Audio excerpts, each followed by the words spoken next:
Huyu mwenyewe mtu hajanipoteza kwenye nitamtoa uhai. Michi hizi masela naambieni. Oho, sikiliza babu. Nakuja kukukanya hii mara ya kwanza na mara ya mwisho. Full stop. Nikisikia tena mwanangu umetembea na demu wangu, mimi nakuzika. Mwanangu mimi nakuzika, mimi mdogo mshamba wewe.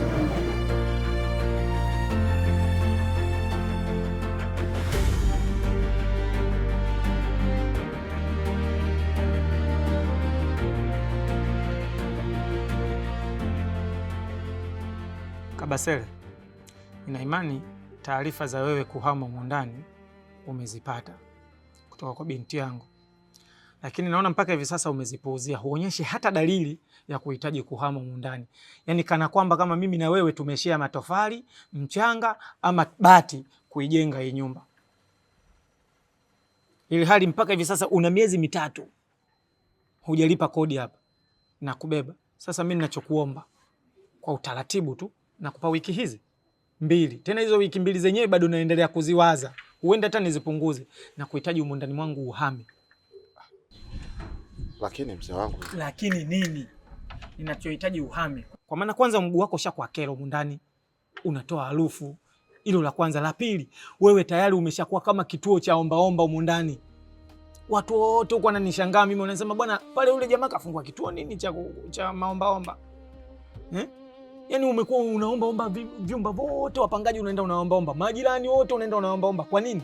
Sasa mpaka wapangaji wanataka kuhama kwa ajili yako wewe? Yaani mimi nikose hela ya kulisha familia yangu, nimejenga nyumba, uwe mtaji kama wakunisaidia mimi na familia yangu. Sasa leo tena iwe nyumba iwe kama yani jengo la watu ombaomba, lakini kama kituo cha misaada.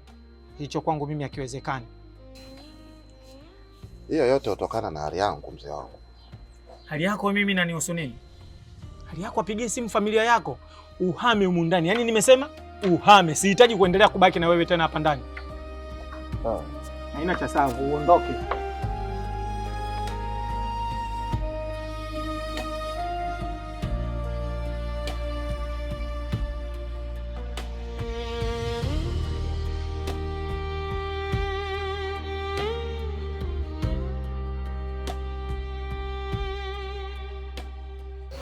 Afu mchezo wako kuja nyumbani kwa kushtukiza wewe.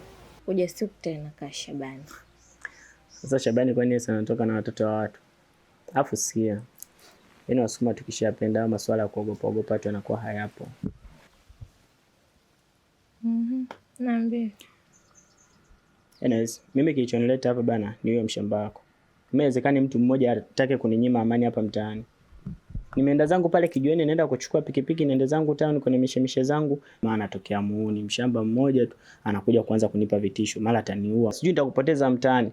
Ndio maana nini rafiki yangu na date na wauni mpaka tunakoseana amani. Atakuua. Kwa nini yani? Yes, anasema kwamba mimi namchukulia wewe. Yaani wewe ni bahasha yake, sijui bahasha yake. Afu najua mimi hata sipo naye. Lakini basi tu, yani anapenda kweli kuning'ang'ania. Ila mimi yule namweza. Nitaongea naye. Lakini mimi sina mahusiano naye yule. Ndio kumweza ndo kumefanya mpaka sasa hivi anatunyima amani sasa hivi. Mimi nimezidi uzuri mpaka napendwa na wauni.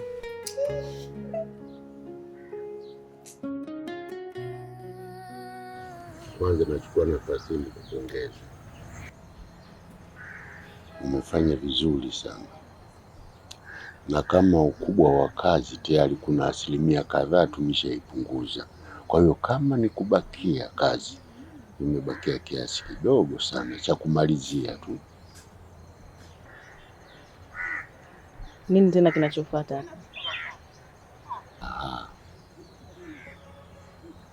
Nadhani nilikuambia kipindi kile kwamba itakapofikia wakati nitakupa maelekezo. Sasa wakati umefika. Kilichobakia sasa hivi ni hii. Shika. Hii kazi yake nini mzee?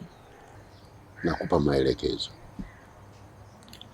Hakikisha kila anavyoenda bafuni kuoga, hii hapo unachukua unanyunyuzia kidogo kwenye maji ya kuoga, lakini muda mwingine tena hivyo unanyunyuzia kidogo. Hii hapa itampeleka taratibu, halafu bila usumbufu na mtu yoyote wala bila ushahidi. Hapo jambo letu ndio litakuwa limekamilika. Sinichome babangu. Nikuchome, nahitaji umakini wako, utulivu wako. Unanielewa sio? Kisha kuwa makini wewe, hamna kitakachoharibika. Sawa. Limeisha.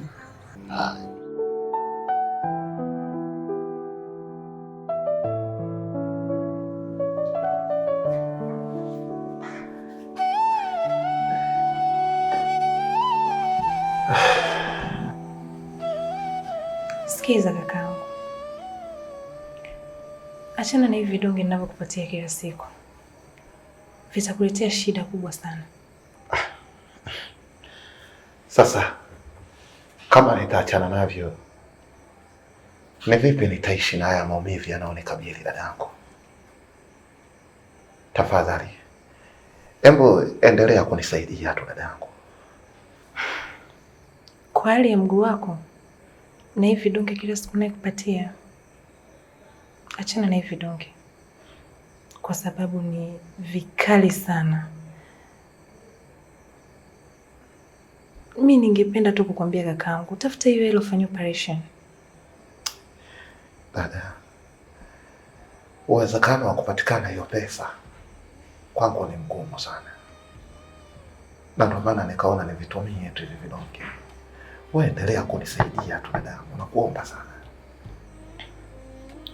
Utaniletea shida kwa sababu hivi vidonge navitoa kwa shida sana kakaangu, yani kwa magendo, haitajiki. Maana na wagonjwa wale ambao kama vile kupigwa risasi hivyo, na wewe pia ningekusaidia mwanzoni, lakini wewe ni kila siku inabidi utumie vidonge ili utulize maumivu. Kwa hiyo mimi nakushauri achana na hivyo vidonge, kwa sababu inatakiwa utumie kwa siku moja tu.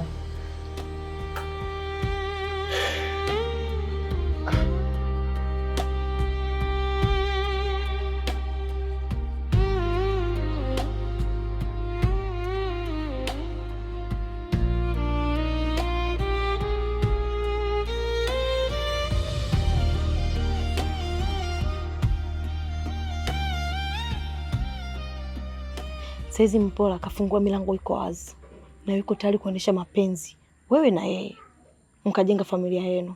Sasa hapo uferi wewe tu. Labda nikwambie kitu kimoja tu ambacho ni cha kawaida. Kama umekuja na habari za Mpola, mimi nishaachana naye zamani sana. Yaani tunavyozungumzia hapa sikumbuki mara ya mwisho ni lini. Hata nimemfikiria sikumbuki. Sasa hivi mimi na biashara zangu, pengine na yeye ana biashara zake. Sipo huko. Jafari, kwa serious. Unajua swala tumeanza kulihangaikia muda mrefu sana.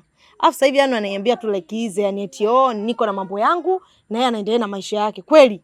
Ngoja nikwambie kitu kimoja. Unajua kuna wakati hata wasomi hawakuwa wamekosea.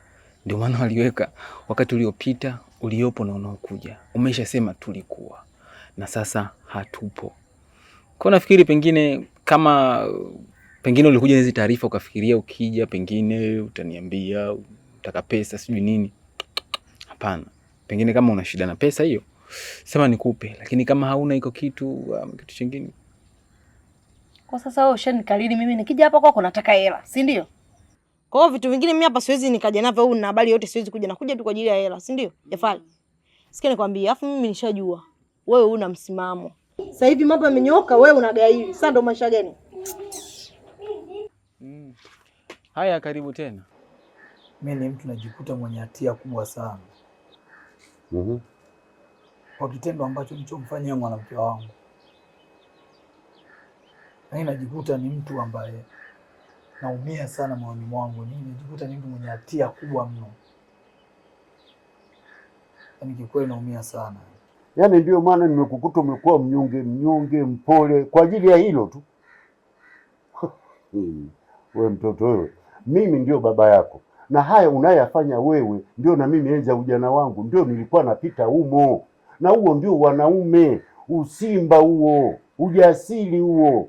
Wewe uone kuendekeza kile kijana mke tunaendelea kuizalilisha familia bwana. Wewe. Sasa pale nakwambia ndio umepata mwanamke. Yaani ni mwanamke. Hii kijana mke gani unaendekeza mwanangu? Akili yako yote inaishia huko. Mna nini mle? Mwanamke anakwenda ajulikane kama anakwenda au anarudi ajulikane. Mna nini kimbao mbao chembamba? Nini maana yake? Sasa madamu tumefikia hatua hiyo, hiyo ndio hatua moja hiyo. Sasa tunatakiwa kuingia kwenye taratibu zingine za ndoa na nini, alafu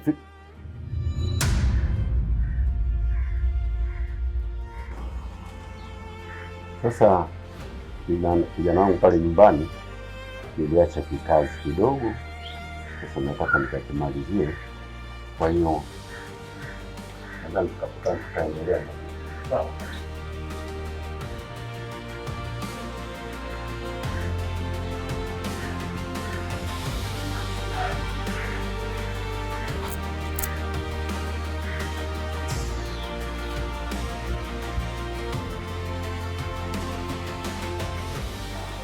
Kama ulivyofanya vizuri kwenye mazoezi na ukafanya vizuri huko unakwenda kuitumia silaha, sitokuangusha. Kama nilivyokuambia, silaha inahitaji umakini sana.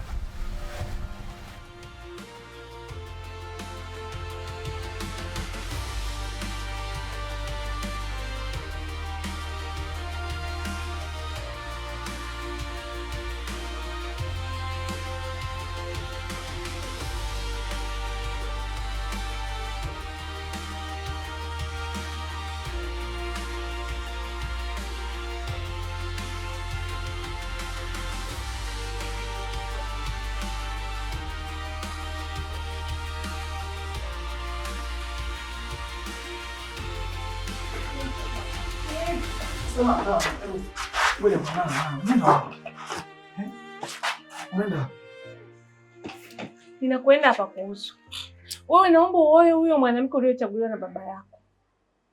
Nimechoka. Mimi nimeacha mwanaume wangu huko, nimekuja kukaa na wewe hapa na kuvumilia, alafu kweli yani.